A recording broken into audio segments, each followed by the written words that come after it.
Unaware her husband had just acquired her family's multi-billionaire dollar empire, the woman who once looked at him as nothing more than a struggling man packed her pearl-white suitcase beside their broken marriage bed, her diamond earrings glinting with the arrogance of someone who believed she won.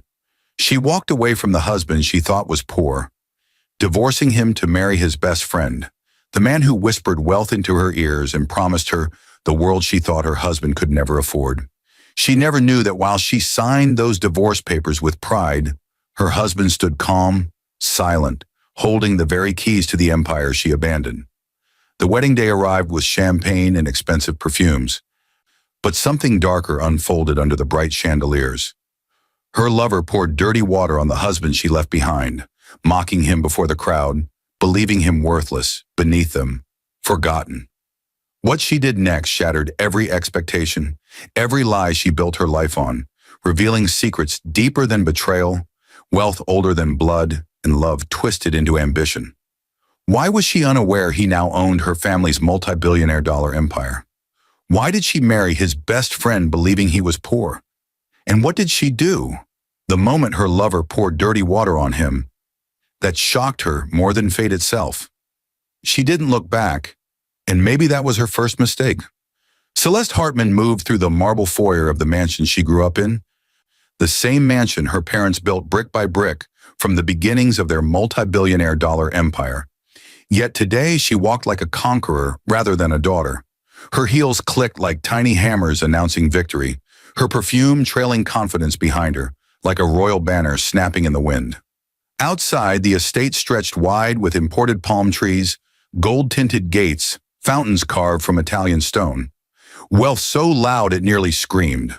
But the man behind her, the man she once called husband, stood quietly by the doorway, like rain in a drought, unnoticed, uncelebrated, unvalued. His name was Nolan Avery. He was calm, too calm. Celeste was unaware that Nolan, her husband, had just acquired her family's empire in a silent buyout, orchestrated weeks before she filed for divorce. She didn't know he held the power to sign or break checks her ancestors bled to build. She didn't know he owned the walls she walked through, the gates she passed, the future she thought belonged to her new life. She only saw him as poor, a mechanic-clothed dreamer with gentle eyes and cheap shoes, a man she believed offered nothing but affection, loyalty, and hope. What good was love when bank vaults echoed louder? So she left. Her final morning as his wife began with cold coffee, silence thick like hospital air. Nolan stood at the dining table wearing a plain white shirt and navy work pants, a man you could walk past in a crowd and never remember. Celeste arrived dressed in a silk emerald gown, hair curled like television royalty, a divorce agreement placed beside her plate like cutlery. She didn't ask for breakfast. She asked for freedom, and Nolan, quietly, painfully, gave it. He slid the pen across the table, and for a heartbeat their hands touched. Her ring finger brushed his thumb, and something fragile trembled inside him. The ghost of vows once spoken, promises once pure. But she looked away, eyes already somewhere richer. She signed with the confidence of someone who believed tomorrow belonged only to her. She did not see the faint gold-embossed document beneath his palm, the one showing the transfer of ownership to the entire Hartman conglomerate. The ink on her divorce papers dried the same day her husband became emperor. But Celeste didn't know. She was unaware. She believed she upgraded, trading vows for diamonds. She left Nolan to marry his best friend, Roman Vale, a man with polished suits and polished lies. Roman promised her more luxury, more status, more everything Nolan supposedly couldn't give. Roman smirked when Nolan quietly congratulated them. He smirked harder when Celeste handed Nolan the wedding invitation meant as an insult, not courtesy. Nolan stood at the threshold of the home he now owned, watching Celeste step into Roman's waiting limousine. She didn't glance back. Why would she? In her mind, she was stepping upward. She believed she was the one leaving poverty to enter paradise. But Nolan already lived there. Silently, he watched the limousine disappear through gates that technically belonged to him. Only when her car vanished into the distance did Nolan allow himself a breath. Slow, steady, like a man swallowing fire to keep from burning. His eyes were not angry, not broken, not empty. They carried something deeper, a patience sharpened by betrayal. 1 week later, Celeste stood in front of a cathedral draped in white roses and tinted chandeliers. Photographers flashed. Wealthy guests whispered. Roman held her waist with confident hands, presenting her like treasure he stole from a museum. The ceremony was royal. Gold aisle runner, diamond-rimmed goblets, designer gowns shimmering like ocean light. Celeste glowed in pearl satin, her tiara formed from gemstones older than her lineage. She felt untouchable, elevated. But Nolan was there too. He stood in the back row, invited only to be humiliated. A spectacle for Roman, a trophy for Celeste's newfound pride. His suit was simple yet elegant, black with a subdued charcoal tie, a quiet ocean among waves of glitter. He clapped through their vows. Not out of pain, but knowledge. Celeste didn't notice the older CEOs bowing respectfully at Nolan as they passed. She missed the wealthy family heads shaking his hand with subtle deference. She missed the board members whispering, "That's the new owner." She missed every sign that power looked calm today. Not loud, not flashy, not Roman. She missed everything, until the reception, where humiliation would sharpen destiny. Music swelled, champagne sparkled. Roman led Nolan to center stage with the grin of a man ready to publicly disgrace the one he stole from. A servant handed Roman a metal bucket. Its stench, sharp, murky, sewage-colored, dirty water. Laughter rippled through the guests, cruel and delighted. Roman lifted the bucket and poured it over Nolan's head. The hall erupted like stadium fireworks. Cameras flashed. Guests cackled. Roman wrapped his arm around Celeste triumphantly as the crowd cheered. But Celeste did not laugh. Her eyes stayed glued to Nolan, soaked, steady, unreadable. And in that split second, something inside her lungs didn't breathe. Nolan did not wipe the dirty water from his face. He did not blink. He simply breathed, slowly, like a man who knew storms broke on him only to kneel later. The chandelier light dripped across his soaked shoulders, highlighting the poised frame of a man who no longer belonged to the world beneath him. The guests expected shame, anger, collapse. Yet Nolan stood still, eyes calm, jaw firm, posture almost royal in its restraint. Roman's laughter cut through the hall like broken glass. "Look at him," Roman announced, raising his champagne glass as though crowning himself king. "She divorced that for this." Celeste felt her stomach tighten. The crowd echoed Roman's mockery, unaware of the truth so enormous it could swallow the hall whole. Her husband, the man she threw away, now owned every business logo shimmering on the reception banners. The catering company, the luxury hotel hosting the event, the vineyard supplying every bottle poured tonight, all under Hartman conglomerate, all under Nolan Avery, a truth she was still unaware of. The flashback hit like thunder. 3 months before the divorce, Celeste sat in the Hartman boardroom. Her parents red-faced, exhausted, fearful. Stocks were falling, investors withdrawing, whispers of bankruptcy staining the air. The empire built over generations was crumbling, and panic filled the room like smoke.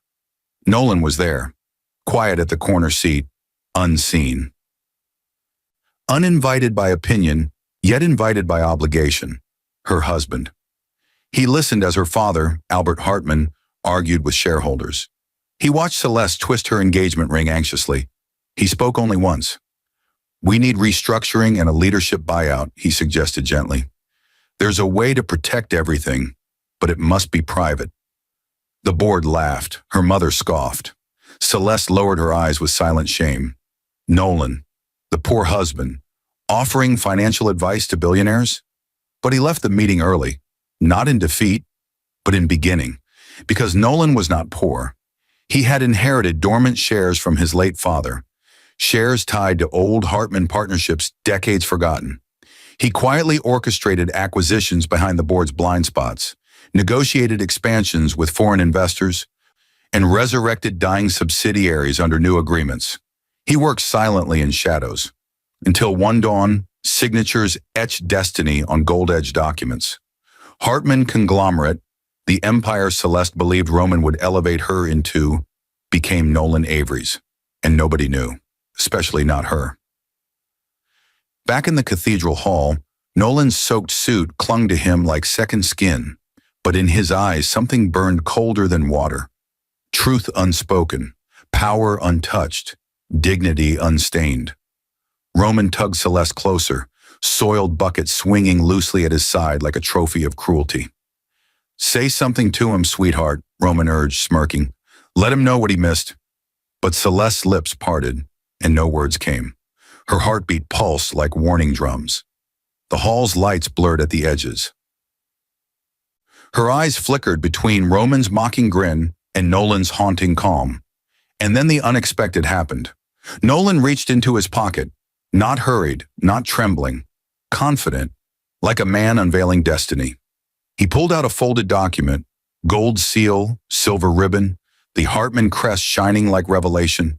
The crowd fell into whispers. Celeste's breath stopped. Roman's grin wavered. Nolan placed the document on a nearby table, not speaking, not defending, not retaliating. Just a gesture, silent, deadly, like a sword laid gently before an enemy who believed you unarmed. Celeste's feet moved before her mind caught up. She stepped toward it, drawn like gravity, like fate calling her home.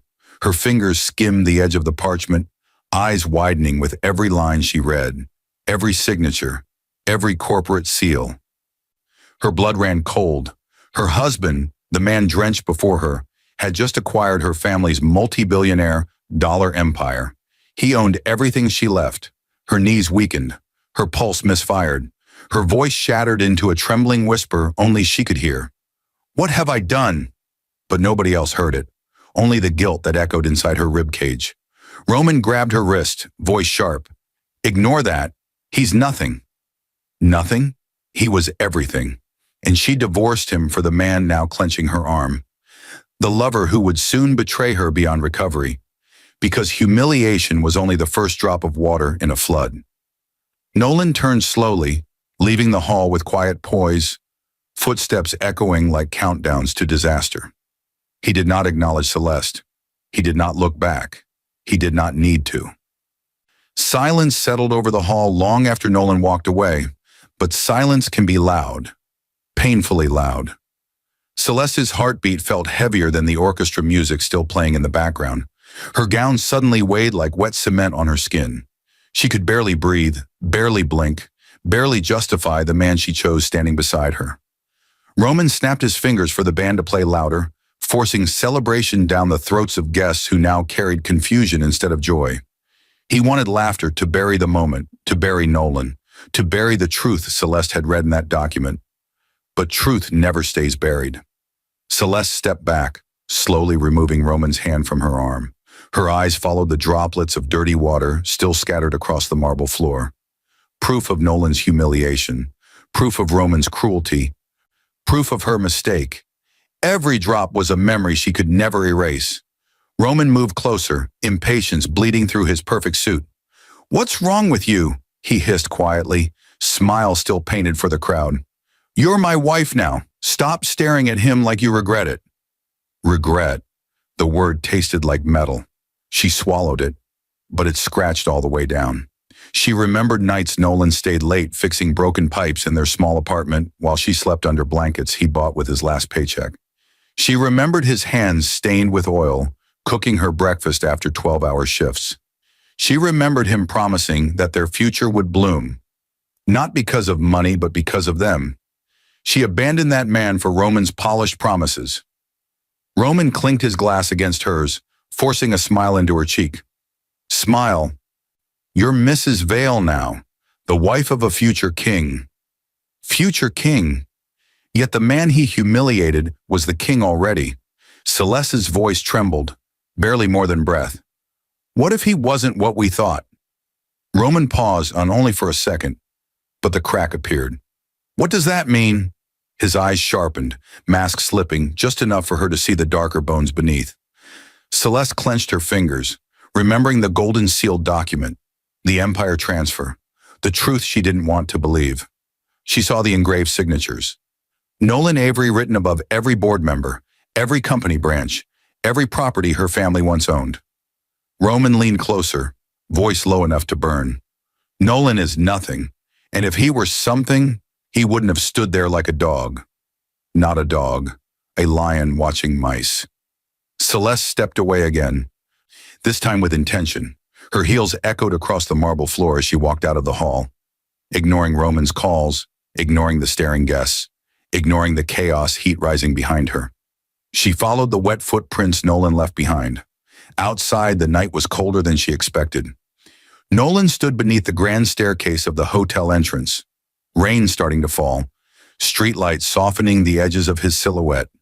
The dirty water had washed away into something more symbolic. A man reborn from humiliation into steel. Celeste approached slowly, but before she could speak, another memory flashed sharp and sudden. The night she told Nolan she wanted more than he could give. He didn't argue, didn't fight, didn't beg. He simply asked, "Are you leaving me for wealth or for another man?" She lied. She said neither. Yet here she was, married to Roman, the best friend who watched Nolan build dreams only to steal the space meant to share them. Back in the rain, Celeste stood 2 steps behind Nolan. He didn't turn. He didn't acknowledge her. He waited for nothing. He owed her nothing. Still, she found herself speaking, voice crumbling like old money. "Why didn't you tell me?" His reply was soft, like frost cutting skin. "You didn't stay long enough to know." She felt her heart fracture. Not break. Fracture. Breaking is loud. Fracturing is quiet, dangerous, invisible until collapse. Nolan walked past her, shoulder brushing hers lightly. No bitterness, no hate, only the weight of a man who learned love the hard way. Celeste watched him disappear into a black sedan, rain streaking the windows like tears she refused to shed. For the first time in her life, wealth didn't make her feel full. It made her hollow. The empire belonged to Nolan now. The marriage belonged to Roman. And she stood between both worlds with nothing but her choices strangling her breath. Inside the hall, Roman toasted louder, laughing with teeth like knives. Celeste wiped rain from her cheek, though she wasn't sure if it was rain at all. The night didn't end. It simply opened another door. Celeste returned to the hall drenched in rain and realization, her pulse a thunderstorm beneath her skin. The music still played. Too cheerful, too bright, too wrong. Roman stood at the center of the room surrounded by guests who pretended not to notice the tension carving through the air like lightning across open sky. He raised his glass again, voice grand and careless. "To new beginnings!" The crowd echoed him, but their eyes flicked toward Celeste with questions they were too polite or too afraid to ask. Someone whispered. Another stared too long. A ripple of discomfort passed through the hall like wind-disturbing curtains. Roman extended a hand to her, smiling like a politician photographed beside a scandal. "Come," he said, soft but sharp. "We have guests to greet." She stepped toward him, slowly, her wedding dress brushing the floor like regret dragging marble. Roman leaned close, breath warm and laced with superiority. "You walked out like you forgot who you're married to," he whispered. "Nolan doesn't matter anymore. I do." Celeste held his gaze. For the first time, Roman's charm felt thin. His confidence felt painted. His words felt cheap. "What if you don't know who he is anymore?" she asked. Roman's smile froze. "Only a fraction, but enough." "What did you find out?" His tone dropped, losing sweetness like fruit left too long in sun. Celeste studied him, really studied him, and saw what she once ignored. The way he gripped her waist too hard when cameras were out. The way he measured rooms, not by beauty, but by usefulness. The way he watched Nolan, not with guilt, but with hunger. A best friend doesn't pour dirty water over a man he loves. A best friend doesn't steal a wife. A best friend doesn't smile like ownership is a triumph. Roman wasn't a best friend. He was a man who desired the throne Nolan didn't flaunt. Celeste's voice was low, steady. "I saw documents. Nolan owns the empire." Roman's jaw tightened. Quick, dangerous. "Impossible. It's real," she breathed. "His signature is—" Roman cut her off, smile returning, but hollow. "Then he'll lose it. We'll make sure of that." We, not she, not Nolan, Roman. He spoke like a man planning war. Celeste's stomach twisted, not from fear of Nolan's power, but from the realization that Roman didn't love her. He loved what she represented: access, proximity, elevation. He thought she was a ladder, and ladders break when weight shifts. Roman took her hand, motioning for dancers to clear the floor. The DJ dimmed the lights, spotlight falling on them like a stage fairy tale. Except the edges of the scene were rotting. He pressed his lips to her ear. "If Nolan thinks buying the empire wins him anything," Roman murmured, "he's wrong. The board still listens to me. Investors trust me." He cleaned cars while I sat at the table. Celeste's chest tightened. Nolan cleaned cars to survive. Roman cleaned connections to conquer. Different dirt, one honorable, one filthy. Roman guided her into a slow dance, but it felt like a trap disguised as rhythm. His hand rested on her waist with possession, not affection. Guests smiled politely, hiding discomfort behind champagne bubbles. Under chandelier glow, Celeste spoke again, a quiet blade. "Did you ever love him, even as a friend?" Roman chuckled, cold, dismissive. "Love? Friendship? Those are words poor men cling to because they have nothing else to hold." Her breath caught. There, the truth, raw, undeniable. Roman never envied her wealth. He envied Nolan's goodness. The one thing money couldn't counterfeit. He leaned in, whispering victory like venom. "You married an empire tonight, not a man." She felt the room tilt. Roman wasn't her future. He was her prison wrapped in silk. Her eyes drifted again to the entrance Nolan walked through earlier. Empty now, but heavy with meaning. Nolan didn't need to defend himself. His existence was the defense. His rise was the answer. His dignity was the roar beneath quiet water. Celeste blinked, voice cracking open like thunder. "He deserved better than us." The music continued, yet the moment froze. Roman's hand tightened. Bruising pressure, possessive warning. "Be careful, wife," he said through a clenched smile. "You're thinking too loudly." She held his stare. For the first time, Celeste was not the blind one. For the first time, she saw the empire from both sides. Power earned and power stolen. For the first time, she realized losing Nolan was losing more than wealth. It was losing her anchor, her compass, her grace. The dance ended. Applause rose, but nothing inside Celeste applauded. She stepped away, and Roman let go too slowly. Tonight was far from over. The truth had only begun to unfold. Celeste slipped away from the dance floor, her pulse a storm she could no longer contain. The wedding hall glimmered with wealth and celebration, yet every glittering surface felt like a mirror reflecting her worst mistake. She moved through crowds of guests congratulating themselves for simply being present. Faces brushed in makeup, dripping in diamonds, speaking wealth but breathing emptiness. She didn't belong here, not anymore. Outside, rain pounded the pavement like 1,000 restless truths. She stepped beneath the grand archway.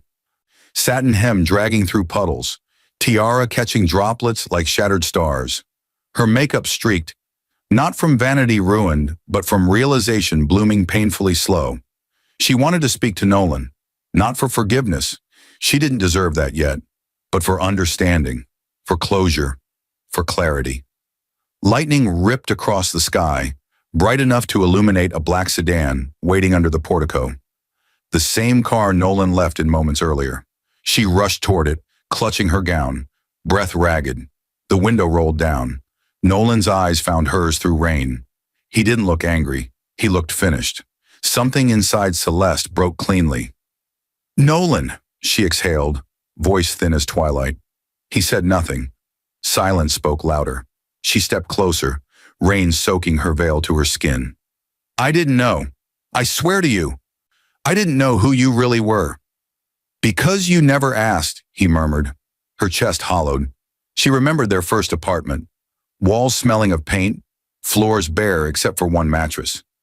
Nolan held her while wind hissed through cracked windows. She told him she'd stay even if wealth never came. But when the world demanded gold, she demanded it from him. And when he couldn't give it fast enough, she walked away. Not because he failed, but because she did. Nolan, she whispered again, softer. Why didn't you tell me you acquired the empire? He looked at her, really looked, as if seeing both the bride she became and the woman she once was. His answer was a wound stitched in truth. Because I wanted you to love me without it. Her breath shattered. He opened the door, stepping out into rain. Not caring how it soaked his tailored suit, he stood inches from her, closer than guilt could stand without trembling. Did you ever love me? She asked, voice shaking like windows in wind. Or was I just another piece of the empire for you to prove wrong? Nolan's answer was a knife wrapped in velvet. I loved you more than the empire, but you chose the empire over me.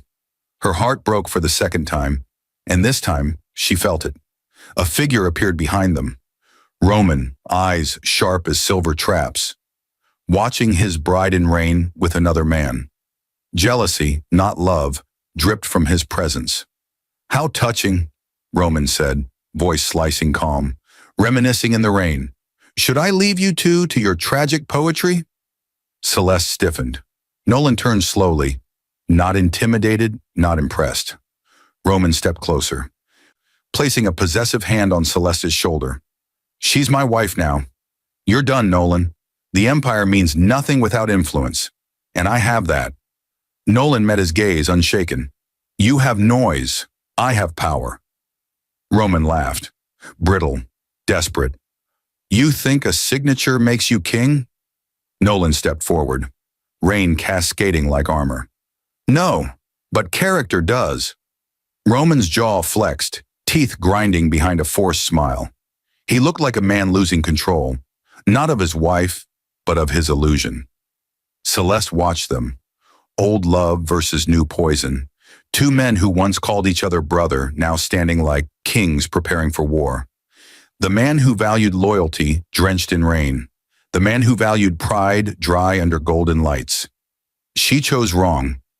Roman tugged her back toward the hall, grip like chain. Come inside. You're embarrassing us. She didn't move. His grip tightened. Celeste. She looked at Nolan, rain beating on his brow like diamonds, eyes steady with the kind of strength wealth can't counterfeit. Then she spoke, quietly, clearly. I'm not going back in with you. Roman's hand froze. Nolan inhaled. Slow, controlled. Roman's voice cracked like old glass. You think you can crawl back to him? After everything? He'll never take you back. Celeste didn't answer. She wasn't thinking of crawling. She was thinking of truth. I need to fix what I broke, she whispered. Roman stepped back, disbelief flooding him. You would choose a mechanic over a king, Nolan answered for her. She's choosing a man over a mask. The rain intensified, as if the sky wanted witness. Roman's composure snapped. He spat at Celeste. Not water, not wine, but the same contempt he used to break Nolan. His saliva slid down her cheek like poison she finally felt. She didn't wipe it away, but something inside her turned to fire. She walked past Roman, leaving him staring, teeth bared with humiliation. Exactly how he once wanted Nolan to stand. Except Nolan never bent. Roman was bending now. Celeste stopped in front of Nolan, not touching him, not begging, not expecting, just present. I don't deserve forgiveness, she said. I only want the chance to earn it. Nolan looked at her the way a storm looks at land, with power, with restraint, with unforgettable memory. He stepped aside, not rejecting her, not embracing her, letting her walk beside him, not behind him. She followed. Roman stood outside the hall alone, dripping in luxury but starved of loyalty. Applause gone stale, celebration turned sour in his mouth. He screamed her name into rain, but she didn't turn back. She had finally learned who the real king was. Morning broke like judgment across the city. Sharp, clean, merciless. Newspapers hit driveways, headlines printing what last night whispered. Hartman Empire under new ownership. The silent buyout, who is Nolan Avery? Photographs showed Nolan leaving the wedding reception, drenched yet composed. The kind of image that makes the world stop and recalibrate its heroes. Cameras caught Celeste behind him, veil soaked, eyes wide. Not glamorous, but human. Not victorious, but awakening. Roman's name appeared in smaller font, an afterthought rather than a headline. Celeste stood in Nolan's penthouse suite that morning, wrapped in a robe he offered. She hadn't slept. Her tiara lay abandoned on a table like a crown she no longer felt worthy to wear. Nolan entered the room, coffee in hand, documents under one arm. He didn't ask if she slept. He didn't ask how she felt. He didn't ask why she stayed. He simply said, "There's a board meeting in 2 hours." She nodded quietly. She wasn't his wife anymore. She wasn't his enemy. She wasn't his possession. She was a witness to her own undoing, and maybe eventually her own rebuilding. Nolan placed a folder in front of her. Inside, financial trails, shareholder shifts, takeover signatures, all dated weeks before the divorce. Every line proving one thing. He never needed her family's empire. He saved it, even when it wouldn't save him. Celeste closed the file with trembling fingers. "Why did you protect everything even after I left?" Nolan poured coffee without looking up.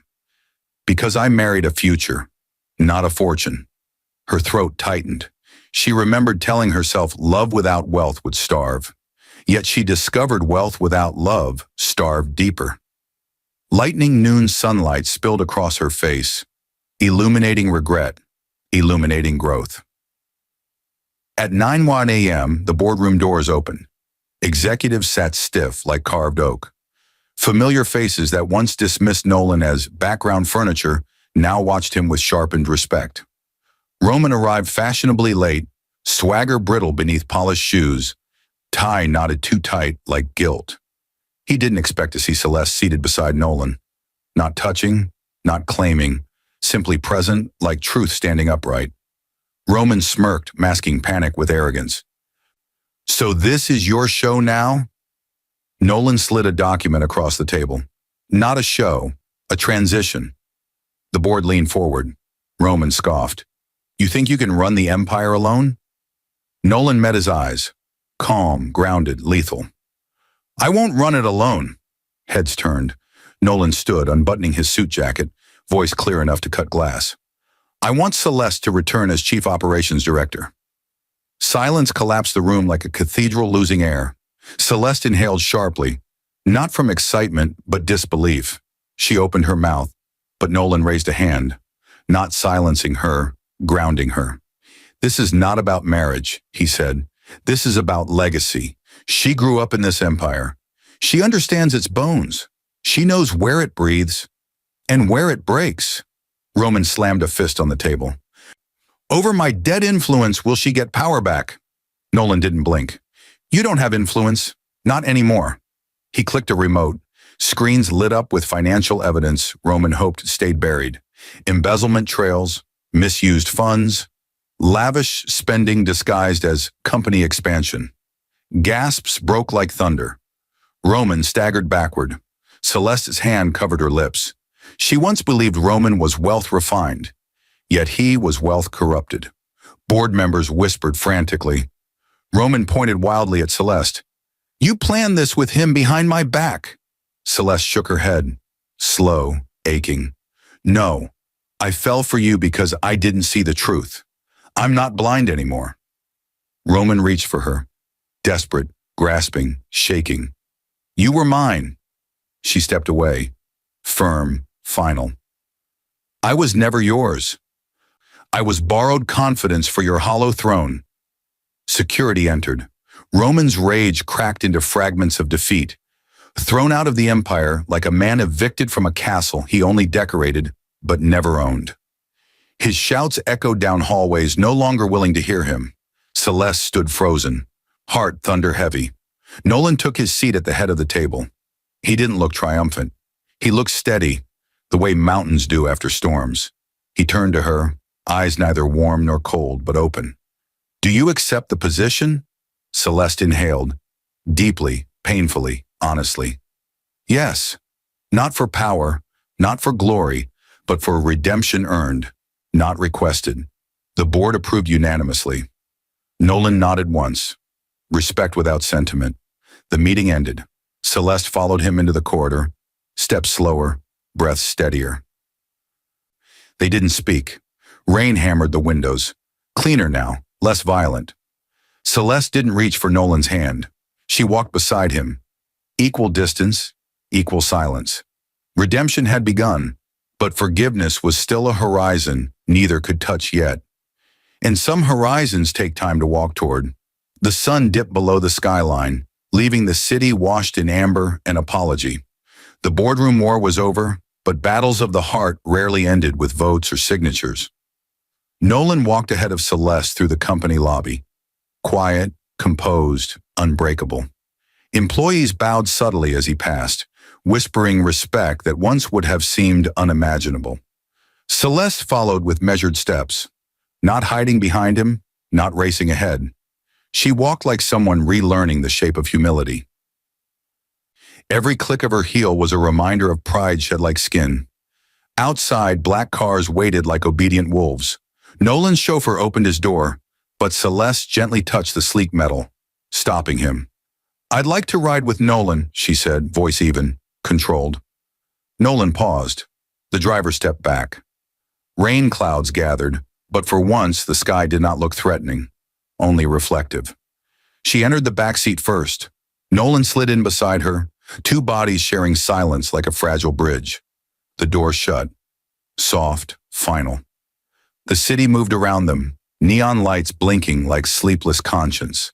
Celeste kept her hands folded, afraid to stain the moment with eagerness or regret. "You didn't have to choose me," she said. "Not in that meeting." Nolan watched the city blur through the window before answering. "I didn't choose you. I chose the empire. I chose what's right for it." The honesty stung, but truth was antidote before it was cure. She nodded, accepting, not wounded. "I want to be worthy of that decision," she said quietly. The car slowed to a red light, thin rain beginning to fall again. Nolan finally turned to her. "You don't earn redemption by asking for it. You earn it by living it." His voice had no bitterness, no softness, only clarity. Her pulse steadied. "Then let me live it." He gave no promise, no reassurance, only silence that allowed possibility. The car moved again. Back at Nolan's penthouse, Celeste stood at the balcony overlooking the city. Now no longer her father's empire, but Nolan's. She wrapped her arms around herself, not for warmth, but for grounding. Below, traffic glimmered like moving constellations. Footsteps approached. Nolan handed her a cup of tea. Not as a husband, not as a lover, but as a man offering peace. She accepted it, fingers brushing his. Sparks didn't ignite. Not yet. This moment wasn't passion. It was rebuilding. "Do you remember the first thing you told me when we had nothing?" Nolan asked. Celeste nodded slowly, eyes blurring with memory. "I said we would grow together, even if it took years." "You stopped believing in that," Nolan replied. She looked down at the cup. "I stopped believing in myself." Rain tapped the balcony railing. Soft rhythm, steady reminder. Nolan didn't reach for her. He didn't move closer. He stood beside her. Equal distance. He had learned how easily closeness could be taken for granted. She had learned how quickly distance could break a life. Celeste breathed. "I want to make choices that honor who you were, not just who you are now." Nolan considered her with unreadable calm. "Time will tell. Not forgiveness, not rejection." A door slightly open. Only time could push it further. A phone buzzed on the table. Notification flashing urgent red. Celeste glanced at the screen. Roman had made his move. A leaked interview. Headlines forming like weapons. Nolan Avery stole the Hartman Empire. The truth behind the silent betrayal Celeste used as a pawn. Marriage for access? Celeste's heart slammed into her ribs. Roman wasn't defeated. He was cornered, and desperate animals bite deepest. She looked at Nolan. His jaw tightened. Steel beneath skin. "He's starting a war," Nolan said quietly. Celeste stepped closer, voice resolute. No falter, no plea. "Then I stand with you this time." For the first time since the divorce, Nolan looked at her, not past her, not with anger, not with distance, but with recognition. She wasn't the same woman who walked away. This time, she walked towards something. Rain fell harder. Screens across the city lit with controversy. The empire trembled as old wounds resurfaced with teeth. And two former lovers, once torn apart, now prepared to face the storm side by side. By sunrise, Roman's interview had spread like wildfire. Social feeds flooded with outrage, confusion, fascination. Some viewers praised him as a betrayed friend fighting injustice. Others questioned why a man so confident poured dirty water on someone he claimed to respect. But most simply waited for the spectacle to turn bloody, because people always hunger for war more than peace. Inside Nolan's office, high above the city like a throne carved from sky, screens glowed with headlines that tried to twist truth into spectacle. Celeste stood beside him, reviewing damage reports, drafting statements, dismantling lies one fact at a time. She wasn't shaking now. She wasn't hiding behind guilt. She was strategizing. Sharp, alert, present. Nolan watched her work, quietly, unexpectedly impressed. "You always had this in you," he said without turning from the screen. "You just needed to choose who you were fighting for." She didn't smile, didn't soften, only answered, "I choose this company. I choose accountability. I choose truth." He heard the unspoken and maybe one day I choose you. But he didn't ask for it. Not yet. An assistant burst into the room, breathless, shaken. "There's someone downstairs demanding to speak with you both." Nolan's gaze sharpened. Before anyone could question further, footsteps echoed through the marble corridor, heavy, unrestrained, approaching like thunder, uninterested in doors or permission. Roman Vale walked in, security at his heels, but he waved them off like swatting flies. No suit, no polished arrogance, just raw anger wearing the remains of ambition. His eyes locked onto Celeste first. Hunger, desperation, disbelief tangled together like venomous rope. "You stand by him now?" he snarled. "After everything? After what he did to you? After he stole what your family bled for?" Celeste stood taller. "He didn't steal it," she said firmly. "He saved it. And we both know it." Roman laughed, a sound too broken to be joy, too loud to be sane. "Saved it? He ripped it from underneath us. I built connections. I brought investors. I deserve the empire. Not you, not him, not anyone born with more than I fought for." Nolan rose from his chair, slow, powerful, unflinching. "You deserved nothing you tried to take through lies." Roman's anger cracked like bone. "You think you're king because you bought signatures? You think she'll worship you again like she used to?" Nolan stepped forward, one pace, controlled and lethal. "I don't need worship. I need integrity." Roman's jaw twitched, realization creeping like rot into ego. This wasn't about Celeste anymore. It never really was. Roman didn't want her. He wanted what having her represented: access, legacy. A shortcut to a crown he never earned. Celeste saw it now, clearly, painfully. Nolan spoke again, quieter, sharper. "If you wanted power, you could have worked for it. Instead, you tried to inherit it through betrayal." Roman lunged, desk shaking, papers scattering like startled birds.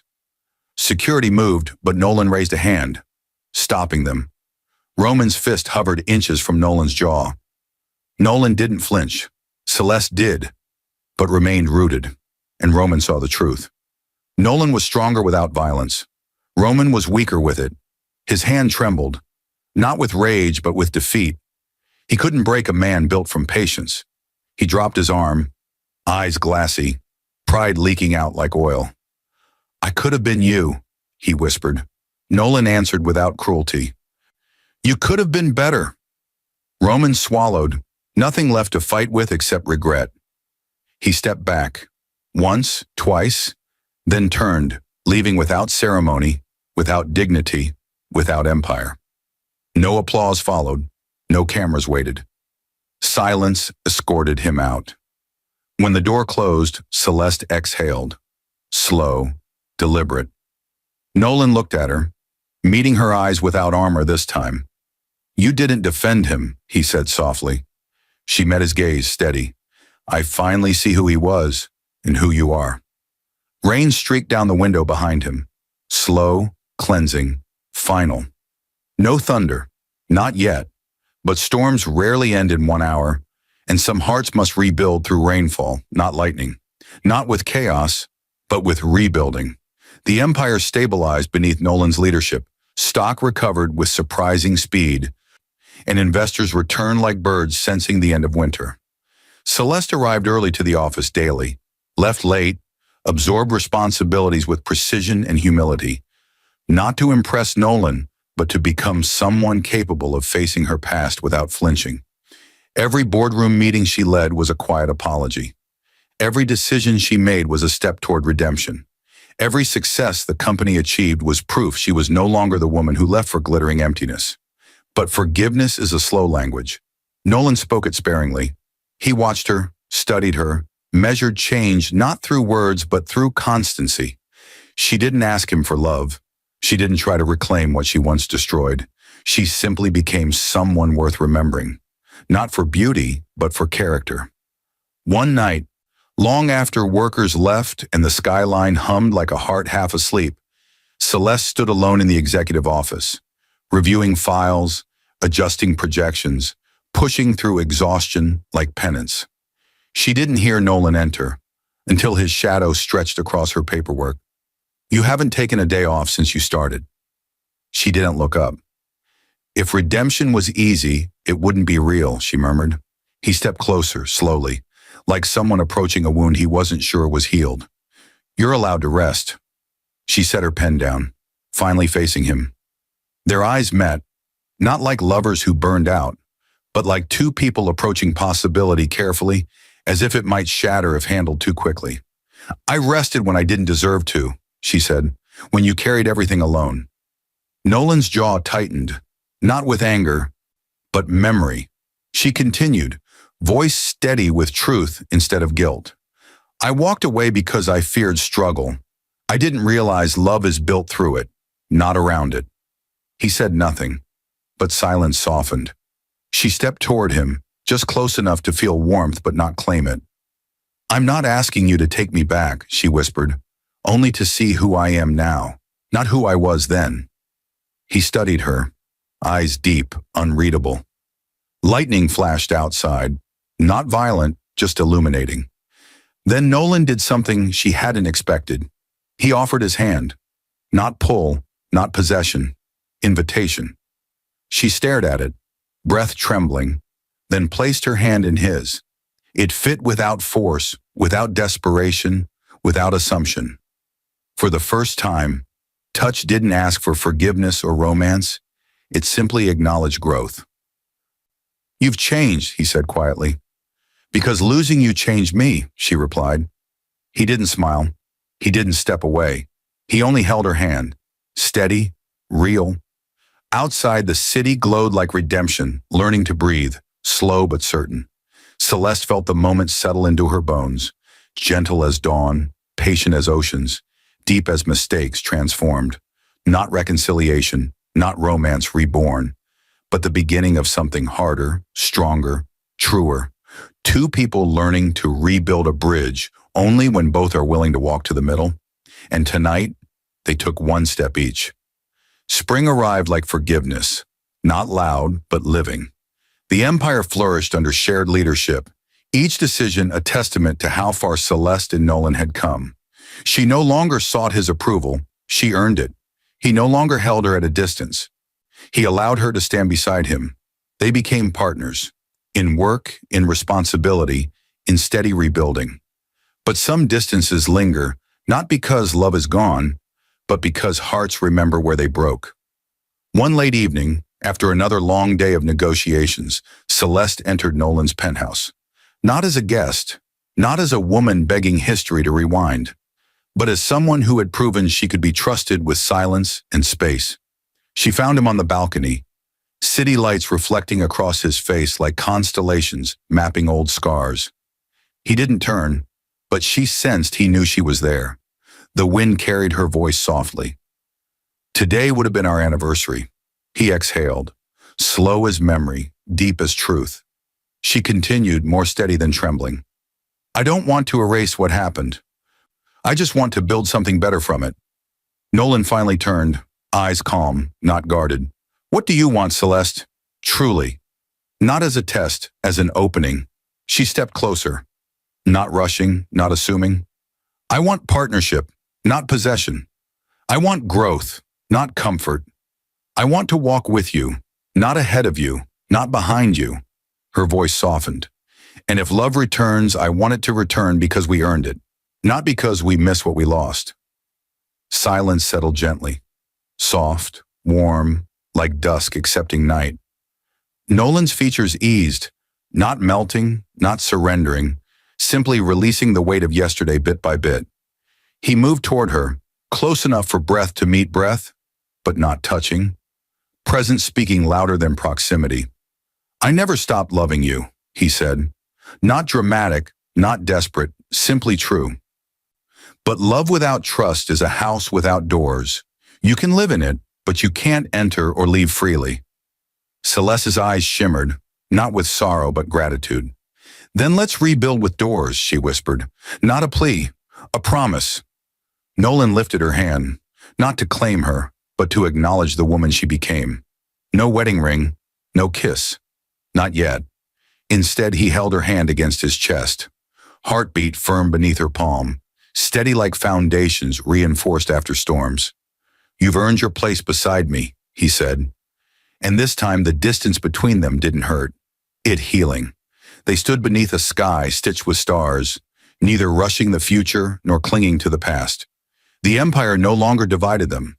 It reflected them, broken, rebuilt, stronger where it once cracked. Celeste leaned her head gently against his shoulder. Nolan wrapped his arms slowly around hers, not lovers, not strangers, two hearts relearning each other with patience, with dignity, with earned tenderness. And for the first time since everything shattered, the night felt like a beginning, not an aftermath. The next months unfolded not with fireworks, but with gentle heat. Celeste and Nolan rebuilt slowly, not rushing, not forcing, letting connection grow at its own pace like spring pushing through winter ground. Meetings turned into shared coffee breaks. Strategy sessions turned into late-night conversations. Silence between them no longer felt like walls. It felt like understanding. Nolan still carried distance in his eyes, the kind that comes from wounds not fully closed, but when Celeste spoke, he listened. When she struggled, he guided without belittling. When she succeeded, she never boasted. She thanked him. One evening, the office was empty except for two lights glowing like twin beacons against the glass skyline. Celeste stood at the window, reviewing merger proposals. Nolan approached with 2 glasses of red wine. Not ceremony, just presence. You've grown into the role, he said, handing her a glass. She accepted, gaze steady. I just needed to grow into myself first. They drank in comfortable quiet, the city shimmering below like a second sky. Celeste glanced at him, not craving approval, but connection. You know, she said softly, I thought power was loud, but you led this empire without shouting once. Nolan set his glass down. Power that needs volume is weak. Strength is quiet. It stands without announcing itself. She smiled, small, sincere. You taught me that. He looked at her, really looked, eyes no longer guarded but curious. Who are you now, Celeste? She inhaled, not to gather speech, to gather truth. I'm a woman who left gold for glitter and learned the difference too late. A woman who broke what she loved and learned to rebuild instead of beg. A woman who doesn't want to be worshipped or rescued, just met. Nolan's eyes softened, something bright flickering behind calm. And what do you want to meet now? She spoke slowly, afraid of rushing the fragile beauty of the moment. If love returns, I want us to choose it, not fall into it blind. He stepped closer, close enough that space felt warm instead of empty. Then let's choose slowly, he murmured. And for the first time since the divorce, Nolan leaned in and pressed his forehead gently to hers. Not a kiss, but a beginning. A promise, not passion. fire sleeping beneath ash. Celeste closed her eyes, breathing him in like truth she fought to earn. But beginnings rarely last without challenges, and challenges rarely come softly. Because across the city, in a dim apartment littered with newspaper clippings and broken pride, Roman Vale stared at headlines showing Nolan and Celeste side by side. Stronger than ever, he smashed a glass against the wall, voice a growl of humiliation and rage. "You think this is over? You think you won?" He lifted a USB drive. Data stolen months earlier. Leverage he never dared use. Until now. "This empire will burn before I watch you love each other again." Night draped the city like velvet soaked in tension. Nolan and Celeste worked late in the boardroom, the quiet hum of air vents the only sound between their shared focus. Documents lay open, projections glowed across a large screen. Everything about the empire felt stable, maybe for the first time since its collapse. Then the lights flickered. Once, twice, dark. Emergency power kicked in, screens rebooting. But the main server showed an alert they'd never seen. Unauthorized system breach. Data extraction detected. Celeste's heart clenched. Nolan's jaw hardened. He moved to his desk, fast, controlled. His fingers flew over command keys. Within seconds, a face appeared on the central monitor. Roman, smirking, smug. Broken enough to destroy, whole enough to aim well. "Well, well," he drawled. "The king and queen of the empire reunited. How poetic." His eyes glittered with venom. How fragile. Nolan didn't react emotionally. His calm was a blade. "What do you want, Roman?" Roman leaned closer to the camera, shadows slicing his features cruel. "I want everything I lost. The company, the respect, the legacy. And if I can't have it..." He lifted the USB slowly, like a guillotine rope. "I'll burn it instead." Nolan's voice remained steady. "You don't have the power to destroy what you couldn't build." "Oh, but I do," Roman hissed, grin widening. "You think I left with nothing? You forget who managed your digital security before you took the throne." He clicked something off screen. Alarms screamed across the building. Server wipe initiated. 35% complete. Celeste's blood iced. All financial history. All mergers. All contracts. All structural backbone data. Gone. In minutes. Nolan typed rapid commands, but Roman anticipated every defense. "Stop this," Celeste demanded, stepping forward. "This won't bring you closure, just ruin." Roman laughed, a sound made of madness and bruised pride. "I don't want closure. I want collapse." Progress. 60%. Nolan's voice sharpened. Not raised, not shaken. "You're destroying your own future." Roman snapped, finally honest beneath ego. "I destroyed my future the day she walked down the aisle toward me. Still loving you." His voice cracked around truth he never accepted. "This empire never belonged to me, not even when she wore my ring." Celeste inhaled sharply, realization slicing deeper than betrayal itself. He didn't want the company. He wanted Nolan's place in her heart, and he never had it. Nolan stepped closer to the camera, eyes sharp as thunder. "You're not fighting me, Roman. You're fighting a man who didn't hate you when he should have. A friend you betrayed." Roman's face twisted, guilt fighting pride and losing. Progress. 82% seconds left. Nolan turned to Celeste, urgently, quietly. "Look at me." She met his gaze. No fear, only trust. He handed her control, not as woman he loved, as partner he believed in. "You know this empire like blood," he said. "Protect it." She nodded, lightning in her pulse, steel in her breath. She typed faster than panic could think, accessing backup encryption paths, rerouting memory mirrors, overriding Roman's breach with codes only someone raised in this empire would know. Roman's eyes widened. "No! No! Celeste, don't!" Progress freezes at 97%. Celeste slammed a final command. System lock reinstated. Data restoration, 100% breach terminated. Roman stared, disbelief hollowing him. "You saved it." Nolan stepped beside her, close enough to feel her breath. "She did." Roman laughed, a sound more broken than angry. "You win." Both of you." He ended the call. No dramatics, no final threat, just silence. Celeste collapsed into the nearest chair, breathing hard, shaking from adrenaline. Nolan knelt beside her, steady hands on her shoulders. "You saved the entire empire." "No," she whispered through trembling breath.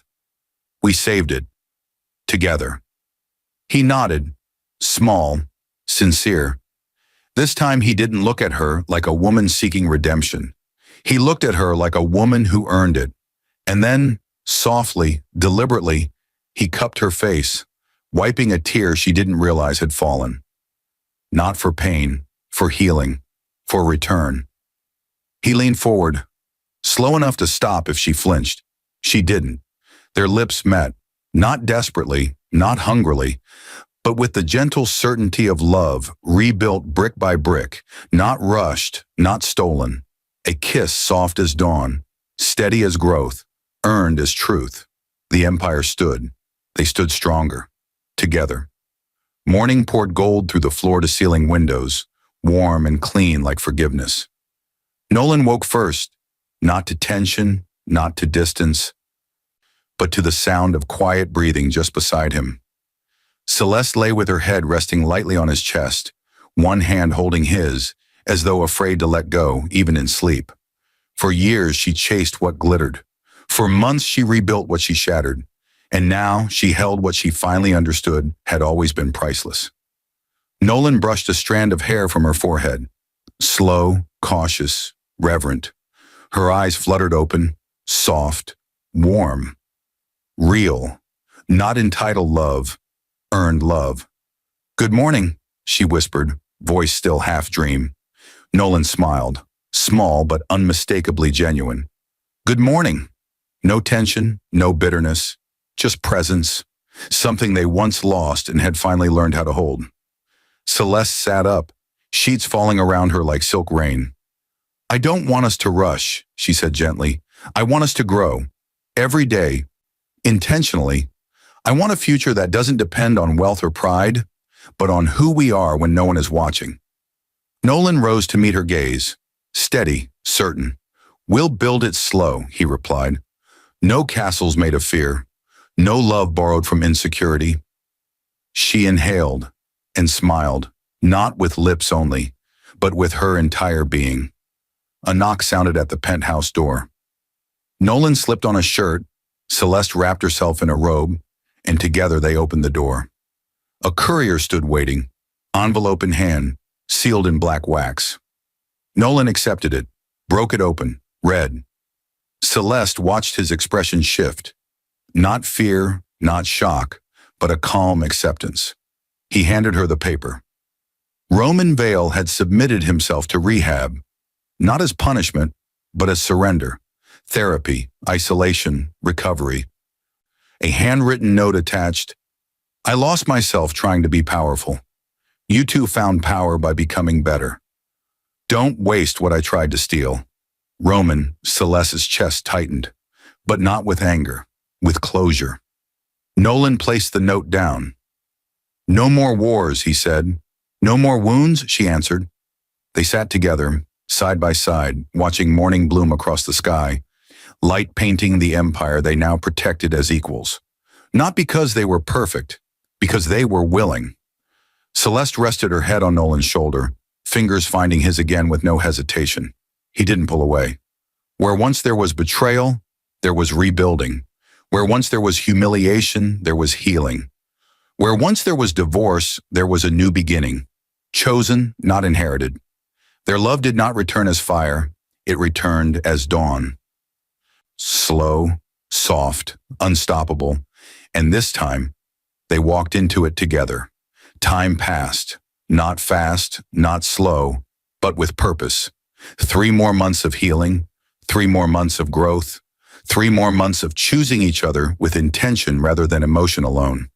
Nolan and Celeste no longer lived like 2 people trying to piece together a fractured past. They lived like 2 hearts building a future hand by hand, day by day, step by step. Their love returned not as a spark, but as a fire built patiently, layered with tinder, fed with trust, sheltered by understanding. Until one evening, Nolan asked her to meet him at the old mansion, the Hartman estate she once left behind. She arrived expecting discussion, business, maybe even nostalgia. But instead, she found Nolan standing beneath the grand archway, lights soft, garden blooming around him. He wore no crown of wealth, no aura of ego, just a quiet man dressed in charcoal, heart open and unguarded for the first time in years. Celeste stepped forward slowly, breath trembling like a heart learning new rhythm. "What is this?" she asked softly. Nolan held her gaze, clear, steady, forgiving. "I haven't asked you for anything," he said. "No expectations, no demands, only time." He stepped closer. "And now that time has passed, I realize I don't want distance anymore." She felt tears gather, not of regret, but of gratitude. He continued, "You loved me once. You left. You chose wrong. But then, you chose right. You rebuilt instead of begging. You changed instead of performing." Nolan reached into his coat, not for papers, not for power, but for a simple velvet box. Celeste's breath hitched. Not a diamond meant to flaunt wealth, not a ring designed to replace the old story with glitter. A band of white gold, understated, honest, eternal. Nolan held it gently. "I don't want what we had before," he said. "I want what we built after." Her tears fell, slow, pure. Nolan's voice softened into truth. "Will you marry me again? This time as equals, not as escape, not as status, not as fantasy, but as partners who fought to deserve each other?"